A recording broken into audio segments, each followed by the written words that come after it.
सोचिए, क्या ऐसा हो सकता है कि सिर्फ एक दिन, जी हाँ, सिर्फ 24 घंटे, और उसी एक दिन में खेल, विज्ञान और समाज, इन सब के इतिहास में नए पन्ने लिखे जाएं?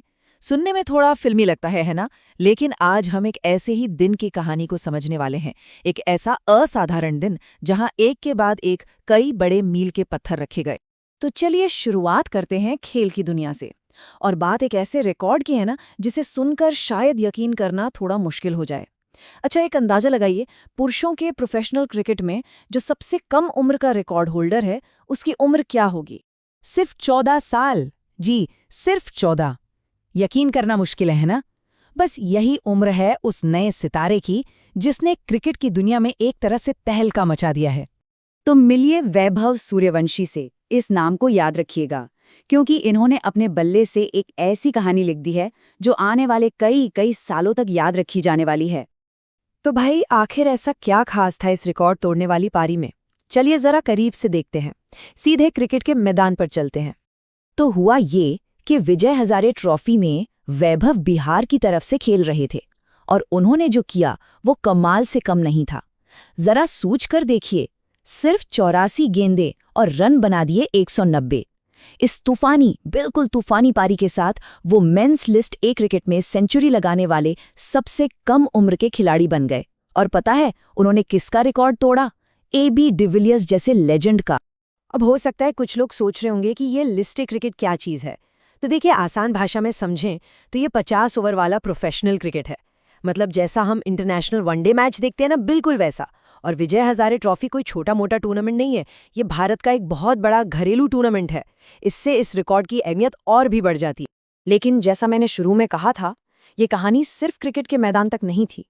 जिस वक्त ये सब हो रहा था, उसी दौरान शासन और संस्कृति के मोर्चे पर भी कुछ बहुत बड़ा हो रहा था, कुछ नया हो रहा था। तो आप चलते हैं शासन के गलियारों में, जहां एक और इतिहास रचा गया। अनु गर्ग को ओडिशा का नया चीफ सेक्रेटरी बनाया गया। अब ये सिर्फ एक अपॉइंटमेंट नहीं था, ये एक मील का पत्थर था। क्यों? क्योंकि वो इस पद को संभालने वाली ओडिशा की पहली महिलाएं हैं। और कहानी यहां भी नहीं रुकी। मतलब एक ही दिन में कितना कुछ। ठीक इसी समय देश के सबसे ऊंचे दफ्तर से एक और ऐतिहासिक कदम उठाया जा रहा था, इस बार संस्कृति और समावेशिता को लेकर। राष्ट्रपति द्रौपदी मुर्मू जी ने भारत के संविधान को संथाली भाषा में जारी किया। और सिर्फ भाषा में नहीं, बल्कि उसकी अपनी लिपि ओल चिकी में। ये सच में एक ऐतिहासिक पल है। सोचिए, संथाली समुदाय को पहली बार देश का सबसे बड़ा कानूनी दस्तावेज अपनी मातृभाषा में पढ़ने और समझने का अधिकार मिला। अच्छा, ये ओल चिकी जो है, ये कोई आम लिपि नहीं है।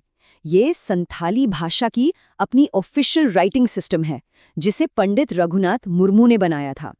तो इस लिपि में संविधान का आना ये सिर्फ एक ट्रांसलेशन नहीं है, ये एक पूरी संस्कृति को दिया गया सम्मान है।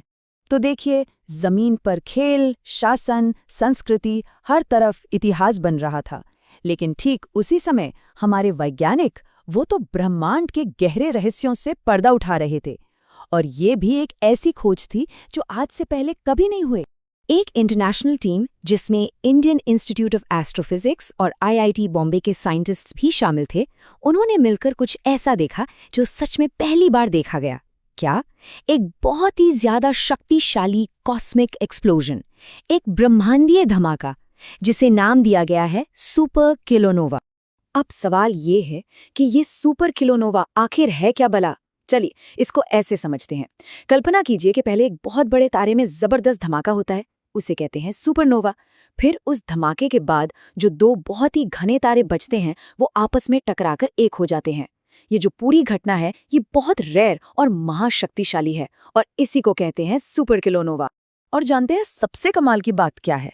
ये पहली बार है जब साइंटिस्ट्स ने इन दोनों चीजों को, यानी सुपरनोवा और फिर न्यूट्रॉन तारों का विलय, एक साथ होते हुए देखा है। और पता है ये क्यों जरूरी है? क्योंकि माना जाता है कि ऐसी ही कॉस्मिक भट्टियों में सोना और प्लैटिनम जैसे भारी और कीमती तत्व बनते हैं। मतलब ये खोज हमें ये समझने में मदद करती है कि हमारी अपनी दुनिया कैसे बनी। तो देखिए, ब्रह्मांड की रचना से लेकर अब वापस जमीन पर आते हैं और बात करते हैं राष्ट्र के निर्माण की।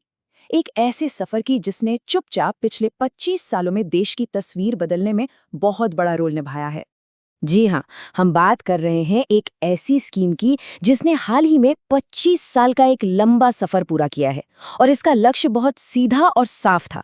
भारत के दूर दराज के हर गांव तक पक्की सड़क पहुंचाना। इस योजना का नाम है प्रधानमंत्री ग्राम सड़क योजना या PMGSY। ये साल 2000 में शुरू हुई थी। अब सोचिए, पिछले 25 सालों में ग्रामीण विकास मंत्रालय की इस योजना ने सिर्फ सड़कें नहीं बनाई, बल्कि इसने लाखों लोगों के लिए तरक्की का रास्ता खोला है। बाजारों तक, स्कूलों तक और अस्पतालों तक पहुंचने का रास्ता। तो इस एक दिन की कहानी से हम क्या समझते हैं? जरा सोचिए, एक तरफ एक 14 साल के लड़के की एक दिन की जबरदस्त कामयाबी थी और दूसरी तरफ एक पूरी योजना की 25 साल की लंबी बिना थके की गई मेहनत। ये दिखाता है कि तरक्की वो एक पल की चमक से भी आती है और सालों के परिश्रम से भी। तो फिर इसका मतलब क्या हुआ? मतलब ये कि तरक्की किसी एक सीधी लाइन में नहीं चलती। वो एक ही समय पर कई मोर्चों पर होती है। कभी किसी एक इंसान की असाधारण प्रतिभा से, तो कभी सालों तक चलने वाले बड़े बदलावों से। ये जमीन पर अपनी संस्कृति को सम्मान देने से भी होती है और ब्रह्मांड के रहस्यों को सुलझाने से। और ये सब हमें एक बहुत दिलचस्प सवाल पर लाकर छोड़ देता है। अगर सिर्फ एक दिन में इतनी सारी दीवारें तोड़ी जा सकती हैं, इतने सारे मील के पत्थर रखे जा सकते हैं, तो फिर सोचिए आने वाला कल अपने साथ कौन कौन सी नई उपलब्धियां लेकर आएगा।